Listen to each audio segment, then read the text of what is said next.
মদিনার পাগল নাকি সবাই আমার মতো সিডের বাইরে, আবার সিডের বাইরে, আবার সিডের বাইরের মানুষকে একটা শব্দ চয়ন করে বইঙ্গা। কি ডাকে? বইঙ্গা ডাকা যাবে? আমরা সবাই বাঙালি মুসলমান, ঠিক কিনা? তো একজন আরেকজনকে বইঙ্গা ডাকবেন, রোহিঙ্গা ডাকবেন, এটা ওইটা বলে ডাকা যাবে? যারা মুসলমান, এক মুসলমান আর এক মুসলমানের ভাই, যদি কেউ বইঙ্গা বলে, বলবো যে না আমিও তোমার ভাই, তুমি বইঙ্গা, এরকম বলা যাবে? একে অপরের সাথে সুন্দর সম্পর্ক রাখবেন। আল্লাহ তাআলা আমাকে আপনাকে কবুল করে নেবেন। জোরে বলি আমিন। আর একটু জোরে বলি আমিন। আরে আমার নবী কামলিওয়ালা নবীর জীবনে আমি কি বলবো বাবা? আমার নবীকে ভালোবেসে আবু বকর হয়েছেন সিদ্দিক আকবর, আমার নবীকে ভালোবেসে ওমর হয়েছেন ফারুক আযম, আমার নবীকে ভালোবেসে উসমান হয়েছেন যুন্নুরাইন, আমার নবীকে ভালোবেসে আলী হয়েছেন শেরে খুদা কারামাল্লাহু তাআলা ওয়াজহাহুল কারীম। আর আমার নবীর শানে বেয়াদবি করে করে আবু জাহেল চির জাহান্নামী হয়েছে, আবু লাহাব চির জাহান্নামী হয়েছে, উতবা চির জাহান্নামী হয়েছে, সাইবা চির জাহান্নামী হয়েছে। ও আমার মাকুলিয়া সুন্নি ভাইরা, জবান খুলি বলি হেদায়েতের মালিক কে?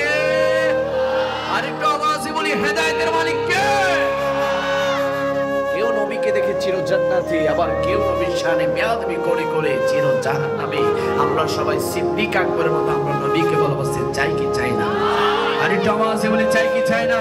আরে আমার নবী কামলিওয়ালা নবীকে যখন আল্লাহ তাআলা হুকুম দিয়েছে, ও মুহাম্মদ রাসূলুল্লাহ আপনি মক্কার জমিন ছেড়ে মদিনাতে চলে যান ইসলাম প্রচার করার জন্য, ইসলাম প্রসার করার জন্য, যখন আমার নবী কামলিওয়ালা নবীকে আল্লাহ তাআলা হুকুম দিয়েছে, আমার নবী হুকুম পাওয়া মাত্র, আমার নবী হুকুম পাওয়া মাত্র আমার নবীর সাহাবী সাইয়েদনা সিদ্দিক আকবর রাদিয়াল্লাহু তাআলাকে ডাক দিয়ে বললেন, ও সিদ্দিক আকবর আল্লাহ তাআলা হুকুম দিয়েছে আমি যেন মক্কার জমিন ছেড়ে মদিনাতে চলে যাই।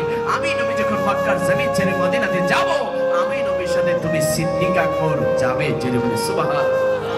ওই দিন থেকে সাইয়েদনা সিদ্দিক আকবর রাদিয়াল্লাহু তাআলা অপেক্ষা করতে লাগলেন কখন আমার নবীর সফর সঙ্গী হয়ে মক্কার জমিন ছেড়ে মদিনাতে যাবেন, কখন আমার নবীর সফর সঙ্গী হয়ে মক্কার জমিন ছেড়ে মদিনাতে যাবেন। অপেক্ষা করতে লাগলেন, অপেক্ষা করতে লাগলেন। হঠাৎ একদিন গভীর রাতে, নিশি রাতে আমার নবী কামলিওয়ালা নবী সাইয়েদনা সিদ্দিক আকবর রাদিয়াল্লাহু তাআলা ঘরের মধ্যে গেলেন। ঘরের মধ্যে গিয়ে দুইটা আস্তে করে দরজার মধ্যে নক করলেন, দরজার মধ্যে ঢুকা দিলেন। দরজার মধ্যে ঢুকা দিতে দেরি হয় নাই, সাইয়েদনা সিদ্দিক আকবর রাদিয়াল্লাহু তাআলা দরজা খুলে বলে দিলেন, লাব্বাইক ইয়া রাসূলুল্লাহ, লাব্বাইক ইয়া রাসূলুল্লাহ, লাব্বাইক ইয়া রাসূলুল্লাহ।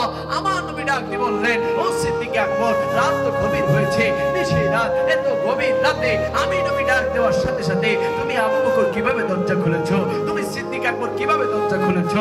সাইয়েদনা সিদ্দিক আকবর রাদিয়াল্লাহু তাআলা বলতে লাগলেন, ইয়া রাসূলুল্লাহ, ইয়া হাবিবাল্লাহ, আপনি নবী তো বলেছেন আমি যেন আমাকে মক্কার জমিন ছেড়ে মদিনাতে যাওয়ার সময় আমি সিদ্দিক আকবরকে নিবেন। ওই দিন থেকে আমি আবু বকর দিনের বেলা ঘুমাতাম না, ওই দিন থেকে আমি আবু বকর রাতের বেলা আমার পিঠটাকে আরামের বিছানার সাথে না লাগিয়ে আমি আমার ডান কাঁধটাকে আপনি নবী আমি আমার দরজার সামনে লাগিয়ে রাখতাম। কখন আপনি নবী আমাকে ডাক দিবেন, আপনি নবী ডাক দেওয়ার সাথে সাথে আমি আবু বকর যদি দরজা খুলতে না পারি আল্লাহ তাআলা নারাজ হয়ে যাবে, আপনি নবীর অন্তরে কষ্ট আসবে। ইয়া রাসূলুল্লাহ, ইয়া হাবিবাল্লাহ, এদেরকে উঠাও।